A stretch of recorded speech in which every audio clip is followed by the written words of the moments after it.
Nous bénissons notre Seigneur, notre Dieu par notre Seigneur Jésus-Christ, qui est celui-là qui vient délivrer son Église. Il est celui-là qui vient redonner la foi véritable à son peuple. Nous bénissons ce grand Dieu qui a initié la saison de la foi pure pour ramener les cœurs de son peuple à lui. Et nous sommes en ce moment en train d'étudier le thème de ce mois de décembre, qui est le règne de Jésus-Christ dans le cœur. Amen. Et ce thème est tiré d'Apocalypse 3, versets 14 à 22. Nous sommes en train d'analyser cette lettre-là, qui a été adressée aux 7 églises d'Asie. Jésus-Christ a donné la révélation à son serviteur Jean, pour lui montrer quelles pourraient être les situations que l'Église que lui-même avait laissées sur la terre pouvait rencontrer. Et c'est ce que nous avons étudié. Nous avons vu les 7 églises. Nous sommes à la 7e lettre, la dernière, celle que le Seigneur a écrite pour l'église de Laodicée. Et nous devons savoir que lorsque Dieu met en exergue le problème d'une église, le même Dieu va toujours donner la solution à ce problème. Amen. Parce qu'il est Dieu. Le but de Dieu, c'est pas de voir son église finir dans le feu de la géhenne, mais il veut délivrer. Dieu aime l'église. Jésus-Christ est venu fonder cette église pour que son église reçoive sa vie et garde sa vie. Voilà pourquoi il a montré ces choses à Jean, pour que l'église étant avertie maintenant puisse aussi savoir quelles sont les solutions que le Seigneur a données pour cela. Aujourd'hui, nous sommes en train d'analyser la situation de l'église de Laodicée. Et le Seigneur nous le décrit dans Apocalypse 3, donc du verset 14 à 22. C'est le mois du règne de Jésus-Christ dans les cœurs. Mais pourquoi est-ce qu'on parle du mois de règne de Jésus-Christ dans les cœurs? Si on prend Apocalypse 3, 21, le Seigneur dit: celui qui vaincra, je le ferai asseoir avec moi sur mon trône, comme moi j'ai vaincu, et je me suis assis avec mon Père sur son trône. Mais que signifie s'asseoir sur le trône avec Dieu? S'asseoir sur le trône, en fait, nous révèle le concept du règne véritable. Et Christ, maintenant, révélant la situation de l'église de Laodicée, il nous fait comprendre que le véritable problème qu'il y a dans cette église de Laodicée, c'est l'absence du règne de Dieu. Et donc, comme on a dit tout à l'heure, lorsque Dieu révèle à l'église quel est son problème, il donne aussi la solution pour que l'église puisse sortir de ce problème et retourner dans la foi véritable à Dieu. Lorsqu'on lit Apocalypse 3, 18, concernant donc l'église de Laodicée, qu'est-ce que le Seigneur dit? Il lui dit: je te conseille d'acheter de moi de l'or éprouvé par le feu, afin que tu deviennes riche, et des vêtements blancs, afin que tu sois vêtu et que la honte de ta nudité ne paraisse pas, et un collier pour oindre tes yeux, afin que tu vois. Quand on parle de l'église de Laodicée, c'est un concept. C'est un concept qui peut représenter une personne église. C'est un concept qui peut représenter une communauté locale. Un concept qui peut représenter un serviteur de Dieu. Ou même l'église globale. Donc nous devons comprendre que cette lettre-là, que le Seigneur Jésus-Christ a adressée à l'église de Laodicée, concerne premièrement chacun de nous. Amen. Dieu vient te révéler le problème profond que tu peux avoir dans ton cœur. Et Dieu, qu'est-ce qu'il dit à l'église de Laodicée? Il dit: tu crois que tu es riche. C'est ce qu'on peut voir dans le verset 17. Effectivement, Laodicée dit qu'elle est riche et qu'elle n'a besoin de rien. Parce que tu dis: je suis riche, je me suis enrichi et je n'ai besoin de rien. C'est la pensée qu'une église peut avoir. Elle croit que tout va bien pour elle. Elle n'a besoin de rien, elle n'a pas de problème, tout va bien. On peut trouver ça aussi dans une communauté locale, ou un serviteur de Dieu qui pense aussi que tout va bien, il n'a besoin de rien. Il dit que l'œuvre de Dieu prospère selon lui. Le peuple est béni selon lui. Et c'est un langage qu'on a l'habitude d'entendre. Pourquoi? Parce que le peuple de Dieu regarde aux choses naturelles. Il regarde aux choses visibles. Il considère les choses sur le plan visible. Mais qu'est-ce que Dieu va maintenant dire à cette église de Laodicée qui réfléchit de cette manière? Et gardons toujours à l'esprit que l'église de Laodicée, ça peut être chacun de nous. Amen. Donc, voilà ce que le Seigneur lui dit à cette église qui dit qu'elle est riche, elle s'est enrichie, elle n'a besoin de rien. Il lui dit, tu ne sais pas que tu es malheureuse, tu ne sais pas que tu es misérable, tu ne sais pas que tu es pauvre, aveugle et nu. Et c'est donc ainsi que le Seigneur va lui dire au verset 18 qu'il lui conseille d'acheter de lui de l'or éprouvé par le feu. Donc nous voyons que c'est ce que le Seigneur révèle à une personne église ou à une communauté locale ou un serviteur de Dieu qui pense que tout va bien, alors que lorsque Dieu regarde au cœur de cette personne, il voit une absence totale du règne de Dieu. Donc maintenant, qu'est-ce que Christ va dire? Il va dire, je te conseille d'acheter de moi. Mais que signifie donc vendre et acheter? Puisque Dieu dit, je te conseille de faire quoi? D'acheter de moi. Donc, nous devons vraiment comprendre une chose importante, c'est que dans la marche de la vie de foi, il n'y a pas d'achat sans vente. Dieu dit, je te conseille d'acheter de moi. Donc ça veut dire que l'Église doit vendre. Mais maintenant, qu'est-ce que l'Église doit vendre? Que signifie vendre et acheter? Avec quoi on achète? Comment est-ce qu'on achète? À quel endroit peut-on acheter? Est-ce que c'est dans un centre commercial? Comment est-ce qu'on peut acheter? Nous devons comprendre que Dieu est esprit. Il est esprit et il parle un langage spirituel. C'est un achat qui concerne des choses qui sont intangibles. Ce sont des choses qui ne sont pas palpables. Donc, l'achat avec le cœur, c'est une acquisition intangible qui va aussi se faire de manière intangible. Donc, comment tu vas acheter? Tu vas acheter avec ton cœur. Parce que Dieu regarde au cœur. Et il te révèle donc quelle est la position de ton cœur et comment maintenant tu vas acheter. Donc l'achat avec le cœur, c'est une acquisition intangible qu'on fait de manière intangible. Mais comment? Par une validation de la parole de Dieu dans le cœur, en octroyant à cette parole-là une position suprême. Lorsqu'un cœur reçoit l'impact par la puissance du Saint-Esprit de l'importance de la parole qu'il a reçue, c'est alors que maintenant peut se dessiner l'envie et le désir d'entrer dans le bénéfice total de cette parole.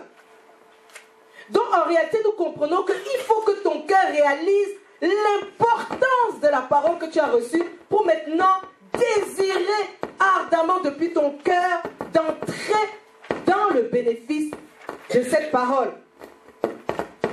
Et ce désir suprême de la vie éternelle va permettre à l'homme, par l'obéissance et la puissance du Saint-Esprit, de suivre Jésus-Christ de tout son cœur. Et comment est-ce qu'on suit Jésus-Christ? Avec le cœur. Donc maintenant, ça va permettre à tout cœur qui a accepté de suivre Jésus-Christ sur le chemin de l'obéissance que Dieu a validé. Et c'est ce chemin, c'est la croix. Maintenant, en suivant Jésus-Christ sur le chemin de la croix, on va maintenant permettre que l'importance naturelle qu'on a donnée à sa personne, à l'homme déchu, va être renversée par la puissance de la croix au profit maintenant de l'importance céleste de la vie éternelle que Dieu bâtit dans cet homme-là par la foi.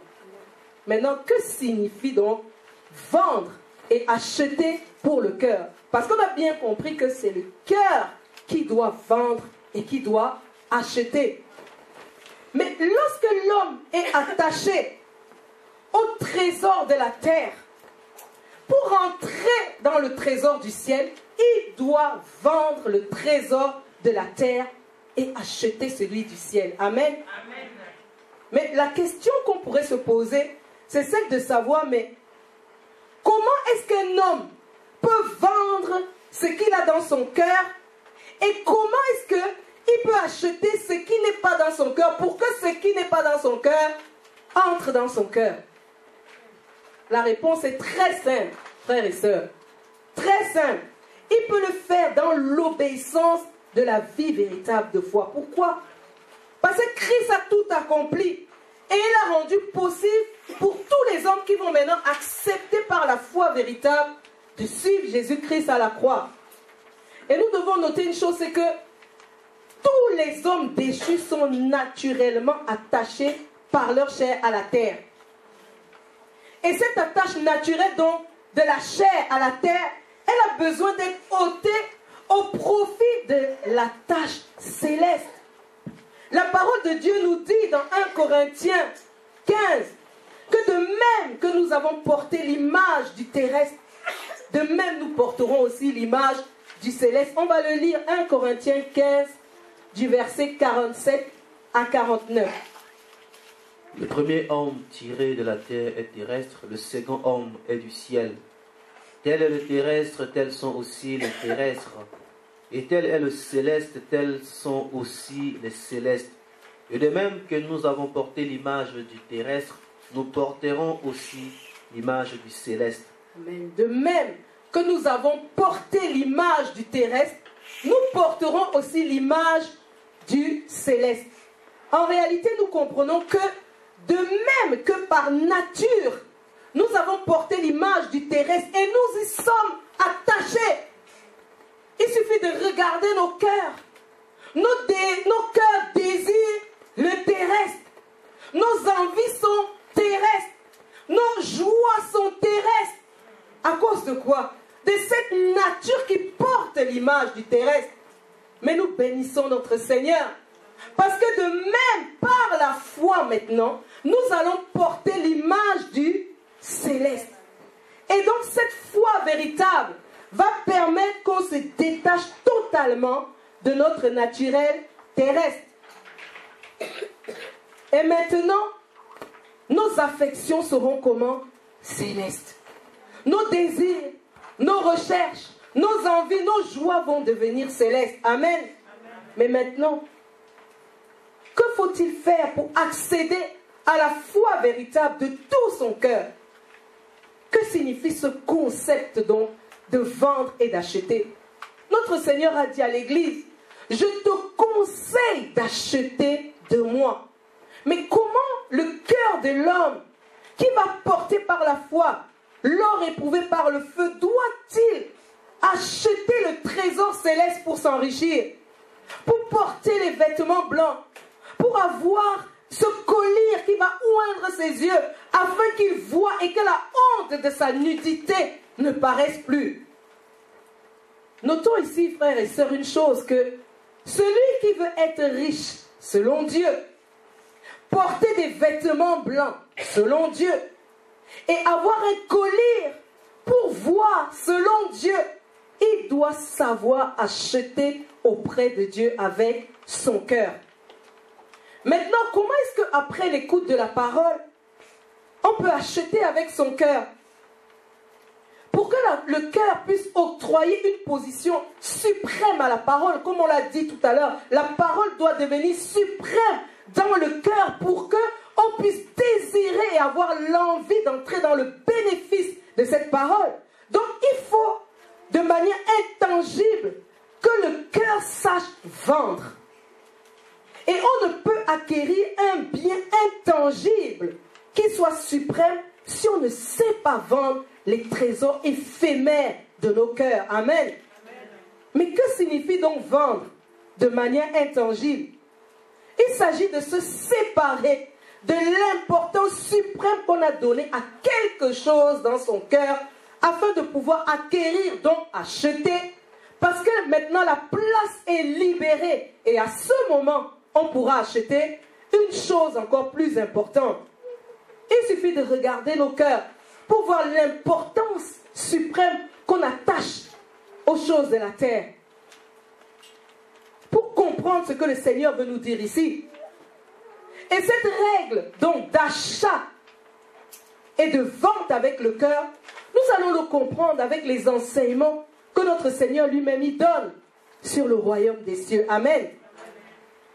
Pour entrer en possession d'un bien céleste, il faut se dépouiller de tout ce qui est dans le cœur. Et ce concept du dépouillement du cœur de l'homme, qui permet donc ainsi de libérer le cœur pour le règne de Dieu, c'est le phénomène qui nous est enseigné par la croix de notre Seigneur Jésus-Christ. Le dépouillement du corps de la chair permet de dépouiller le cœur de l'homme de toutes ses attaches charnelles qui sont dans son cœur. Et afin, en réalité, de libérer totalement son cœur pour qu'il accède au règne de Christ. On va prendre le passage de Colossiens 2 et on va lire le verset 11. Donc Colossiens 2, 11. Et c'est en lui que vous avez été circoncis d'une circoncision que la main n'a pas faite, mais de la circoncision de Christ, qui consiste dans le dépouillement du corps de la chair. Amen. En réalité, on voit que le dépouillement du corps de la chair, c'est la désactivation de l'importance de notre nature charnelle, qui en réalité remplit le cœur de l'homme. Mais pourquoi? Mais vu l'importance qu'on attache à tout ce qui est terrestre, en commençant par soi-même et tout le reste. Lorsque cette importance est maintenant désactivée par la puissance de la croix, désactivée par la puissance de la croix de notre Seigneur Jésus-Christ, qu'est-ce que la croix va venir faire dans le cœur? La croix va venir crucifier le concept spirituel de la chair qui est dans nos cœurs. C'est alors que, au bénéfice de la foi véritable, nous qui avons donc accepté de mourir avec Christ pour ressusciter en lui, nous allons pouvoir expérimenter par la puissance de Dieu depuis nos cœurs la vie véritable en Jésus-Christ. Verset 12. Ayant été ensevelis avec lui par le baptême, vous êtes aussi ressuscités en lui et avec lui par la foi, en la puissance de Dieu qui l'a ressuscité des morts. Lorsque dans le cœur de l'homme, l'importance de sa chair n'est pas désactivée par la puissance de la crucifixion spirituelle de la chair, qu'est-ce qu'on va voir dans cette vie de cet homme? Il sera toujours dépendant de lui-même. Pourquoi? À cause de la richesse terrestre de sa propre personne dans son cœur.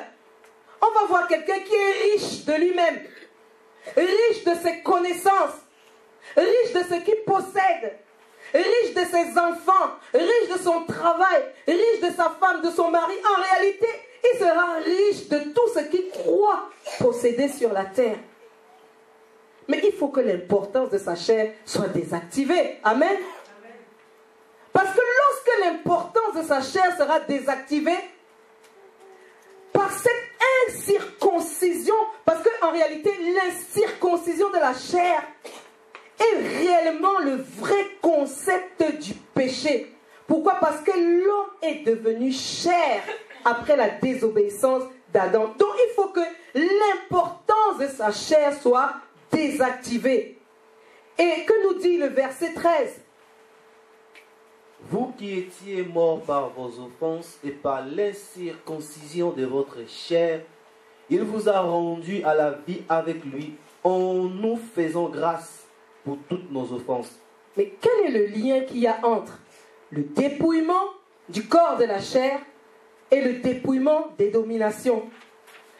Nous devons savoir que l'acte de circoncision que Jésus-Christ opère dans nos cœurs, dans la vie de foi véritable, se fait par le dépouillement du corps de la chair qui s'y trouve.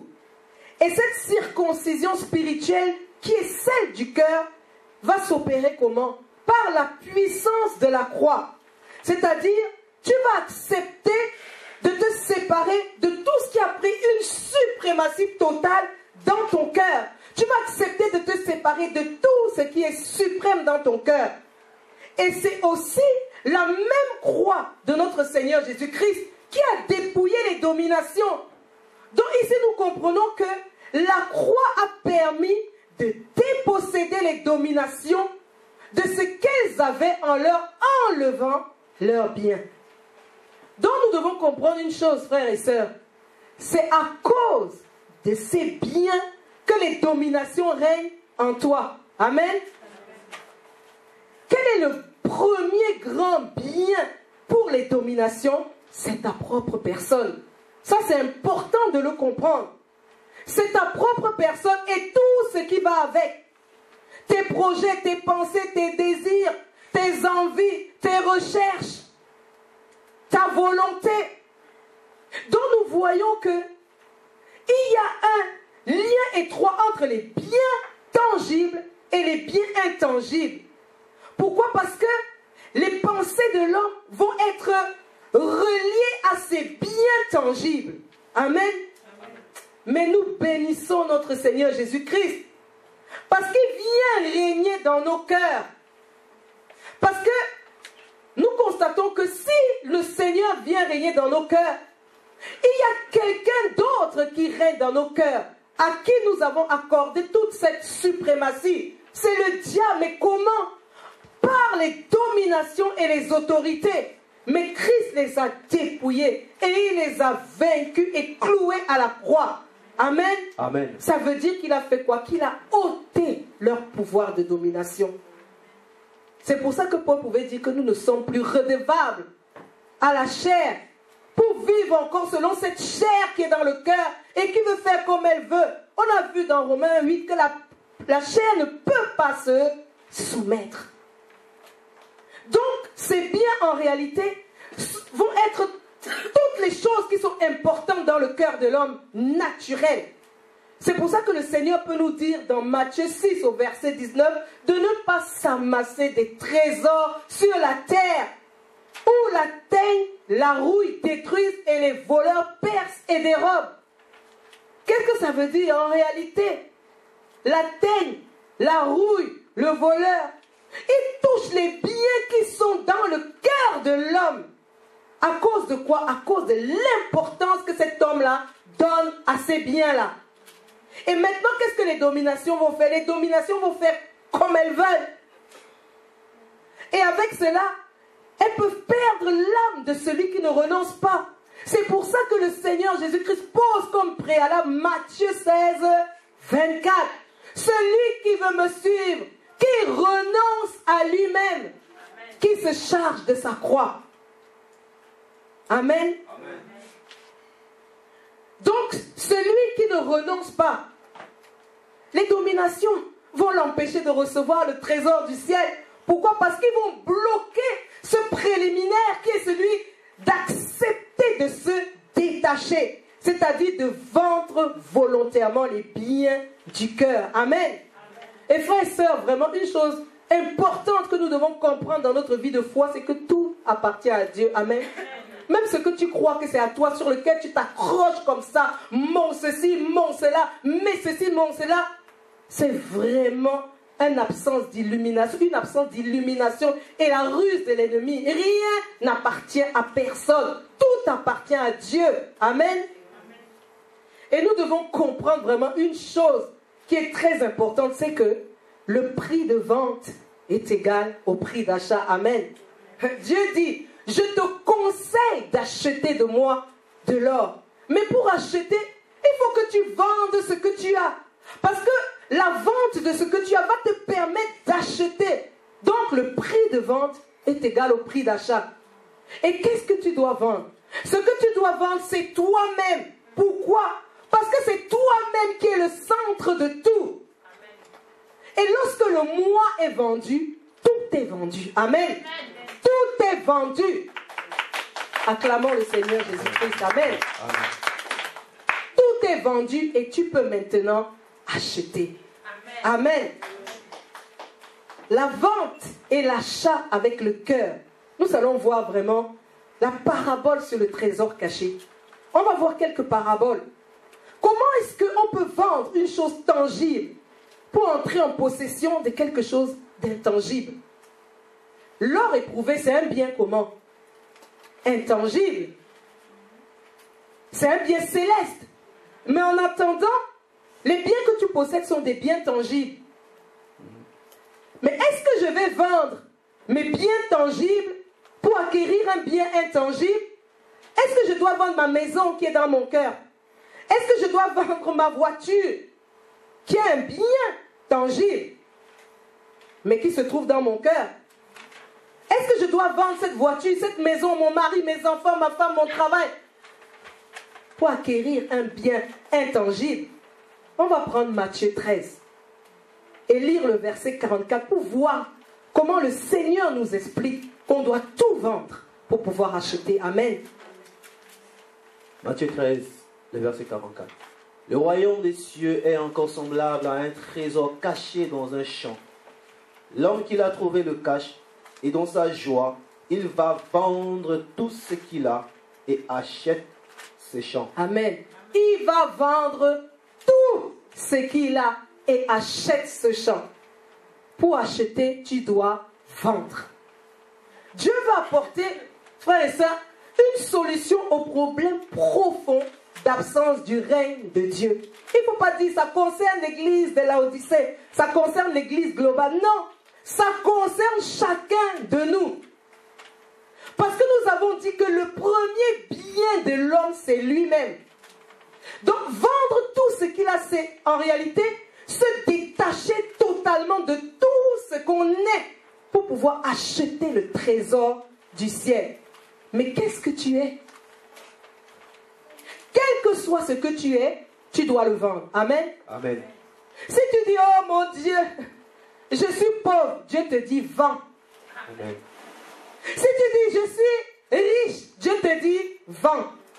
Je suis belle, intelligente, vends. Voilà ce que Dieu te dit. J'ai une femme, j'ai un mari, j'ai beaucoup d'enfants, vends. Amen. Je suis nul, je ne comprends rien, vends. Je n'ai rien, c'est toujours à moi qu'on parle, vends. Voilà ce que Dieu te dit. Pourquoi tu dois vendre? Parce que tu as réalisé qu'il y a un bien, un trésor impérissable qui est la vie éternelle. Amen. Amen. Et il ne peut pas cohabiter avec ma nature charnelle. Il ne peut pas cohabiter avec ma nature de femme, d'intelligente. Pour l'acquérir, il faut que je quitte ma position que je me suis octroyée et qui a une place suprême dans mon cœur. Quelle que soit cette position, ça concerne tout le monde. Si tu ne vends pas, tu ne peux pas acheter. Amen. Amen. Il faut bien comprendre ça. Si tu ne vends pas, tu ne peux pas acheter. Il ne faut pas dire, je vais acheter leur but. Dieu dit, je te conseille d'acheter, je vais aller acheter. Non, tu dois vendre d'abord ce que tu as dans ton cœur pour pouvoir entrer en possession des biens célestes. Et le seul centre spirituel de vente et d'achat d'une chose céleste, c'est la croix de notre Seigneur Jésus-Christ. Amen. Amen. C'est pourquoi Paul pouvait dire à bon escient que c'est son seul sujet de joie. Et je crois que ça sera aussi le seul sujet de joie de chacun de nous. Amen. Et pour une chose céleste, la vente et l'achat se suivent automatiquement. Même si cela a pris 3 jours pour notre Seigneur Jésus-Christ, qu'est-ce qui est important? Ce qui est important, c'est de voir que lorsqu'il s'est séparé du corps de la chair, il est entré dans le corps céleste. La mort a été suivie de la résurrection. Donc pour nous, l'ancienne vie disparaît au profit de la nouvelle vie. L'homme ancien est mort et l'homme nouveau prend place. Car il a revêtu Christ par la puissance de la croix. Amen. Amen. Et qu'est-ce qu'on va remarquer dans le verset 44 qu'on a lu tout à l'heure? L'homme dans cette parabole du verset 44, lui, ce n'est pas un marchand. Il n'a pas de bien. c'est-à-dire des richesses matérielles. Mais la richesse, sa première richesse qu'il a, c'est quoi? C'est lui-même. Il n'a rien comme, c'est-à-dire c'est un simple homme. Mais ce qu'il a, c'est qui? C'est lui-même. Et quand on va lire le verset 45 et 46, on va donc les lire, on va voir un peu la nuance entre les deux. Le royaume des cieux est encore semblable à un marchand qui cherche de belles perles. Il a trouvé une perle de grand prix et il est allé vendre tout ce qu'il avait acheté. Il a trouvé une perle de grand prix et il est allé vendre tout ce qu'il avait et il a acheté. Ici on voit la situation de cet homme qui est un marchand de biens. C'est un homme riche. Mais cet homme riche-là, qu'est-ce qu'il a? Il a aussi lui-même et il a aussi des biens. Mais c'est un homme qui cherche aussi la vie. Donc, qu'est-ce que nous comprenons par là? Nous comprenons que les biens célestes concernent tout le monde. Amen. Que tu sois riche, que tu sois pauvre, tu as quelque chose que tu dois vendre. Amen. Amen. Et remarquons que par rapport aux belles perles, il a trouvé une perle de grand prix. Il s'agit de quoi? De la vie éternelle.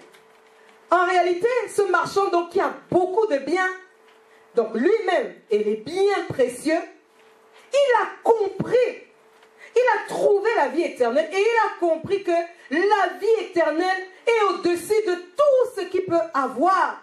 La vie éternelle dépasse ce qu'il est. La vie éternelle dépasse ses biens. Pour acheter, il te faut vendre. Verset 47.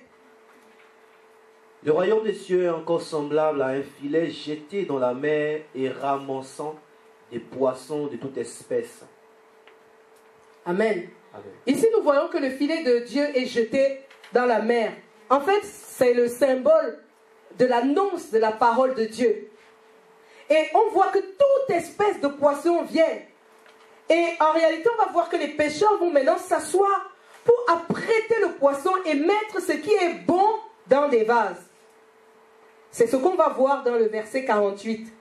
Quand il est rempli, les pêcheurs le tirent et après s'être assis sur le rivage, ils mettent dans des vases ce qui est bon et ils jettent ce qui est mauvais. Ils mettent dans des vases ce qui est bon et ils jettent ce qui est mauvais. Donc, comme on l'a dit, le filet jeté, ça signifie l'annonce de la parole de Dieu dans le monde. Donc, la parole de Dieu est annoncée à tout le monde, à toute personne, comme on l'a dit, quelle que soit ta condition terrestre. Et maintenant, cette parole va accrocher dans le cœur de celui qui va l'accepter. Mais cette parole a un but. C'est de séparer ce qui est bon de ce qui est mauvais. Donc, on ne peut pas t'annoncer la parole sans te dire de quitter ce qui est mauvais en toi. Tes mauvaises pensées, tout ce qui est mauvais en toi, on ne peut pas t'annoncer la parole sans te prêcher cette chose-là. Pourquoi? Parce que celui qui annonce la parole, il a reçu de Dieu une mission. Afin que la parole que tu reçois te permette maintenant de quitter les mauvaises choses du cœur pour recevoir la vie éternelle. Amen. Donc maintenant, que signifie ce qui est bon? Lorsqu'on lit le verset suivant, c'est-à-dire le verset, pas suivant, mais dans Matthieu 12, en fait, Matthieu 12, 34 et 35, qu'est-ce que le Seigneur nous dit? Race de vipères, comment pourriez-vous dire de bonnes choses, méchants comme vous l'êtes? Car c'est de l'abondance du cœur que la bouche parle. L'homme bon tire de bonnes choses de son trésor, et l'homme méchant tire de mauvaises choses de son mauvais trésor. L'homme bon tire de bonnes choses de son bon trésor, et l'homme méchant tire de mauvaises choses de son mauvais trésor. Mais qu'est-ce que nous comprenons dans ce passage? Nous voyons en réalité que ce qui est bon est ce qui est dans le cœur. Amen. Et en réalité, ce qui est mauvais aussi, c'est ce qui est dans le cœur aussi. Donc, l'homme bon, c'est qui? C'est celui qui a accepté le traitement de ce qui est mauvais dans son cœur par la parole. et qui va donc accepter ce traitement pour pouvoir se séparer de ce qui était mauvais pour porter ce qui est bon. Et qu'est-ce qu'il a fait? Il a donc vendu pour acquérir un bien céleste. Donc tu ne peux pas acheter sans vendre. Amen. Parce que le bon ne peut pas être avec le mauvais. Donc nous comprenons que lorsque les pêcheurs s'asseyent sur le rivage, c'est pour faire un travail qui consiste à permettre à tous les poissons d'aller vers l'unique centre de vente et d'achat des choses célestes. Le centre de dépouillement et d'achat. Le centre qui va permettre à ton cœur de quitter les mauvaises choses pour maintenant porter la vie de Dieu. Ce centre, c'est la croix. C'est là-bas que l'homme va quitter les mauvaises choses de son cœur pour être réconcilié avec Dieu. Le Seigneur a dit, celui qui vaincra, je le ferai asseoir avec moi sur mon trône. Et si nous lisons Matthieu 19, verset 18, nous comprenons, nous allons voir que le Seigneur faisait comprendre aux apôtres que les apôtres vont régner avec lui. Verset 28. Matthieu 19, verset 28. Jésus leur répondit, je vous le dis en vérité, quand le Fils de l'homme, au renouvellement de toutes choses, sera assis sur le trône de sa gloire, vous qui m'avez suivi, vous serez de même assis sur 12 trônes et vous jugerez les 12 tribus d'Israël. Si on considère tout le chapitre, pour comprendre de quoi il était question, on va voir que la réponse du Seigneur vient après une question de Pierre qui lui avait demandé au verset 27 que Seigneur, nous avons tout quitté pour toi, mais qu'est-ce qui va advenir de nous? Pour nous aujourd'hui, on peut dire, oh mon Dieu, j'ai tout vendu. Je quitte l'importance de ma personne. Je quitte l'importance des biens, des choses, des positions de mon cœur. Je renonce à moi-même. Mais qu'est-ce que je vais avoir en retour? Christ promet une seule chose, la vie éternelle. Amen. Amen. C'est une position louable, une position de gloire. Être assis avec Christ dans son règne. Amen. Amen. Et notre Seigneur, il voulait démontrer une chose ici, que si l'homme ne quitte pas ou ne vend pas de tout cœur ce qu'il est, ou ce qu'il a, ou ce qu'il possède, il ne peut pas entrer en possession de la vie éternelle. Donc si tu ne vends pas ce que tu as, tu ne peux pas entrer en possession de la vie éternelle. Tu dois tout vendre pour recevoir de Dieu un bien céleste. Vendre pour t'attacher à Dieu pour la vie éternelle. Te séparer des biens de la terre par la crucifixion de la chair pour entrer en possession de la vie éternelle. Nous voyons, nous constatons que dans l'église de Laodicée, il y a une absence totale du règne de Dieu. Et ça nous révèle en réalité quoi? L'absence totale de la vie de Christ. Parce que Dieu qui est vie, il ne peut pas venir régner dans un cœur qui ne porte pas la vie.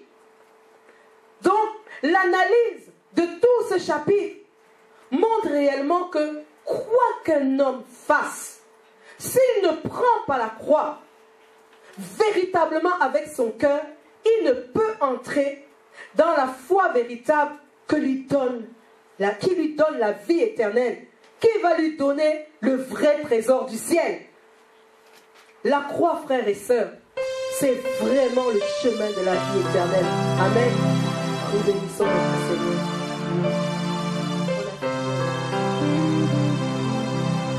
Christ a paid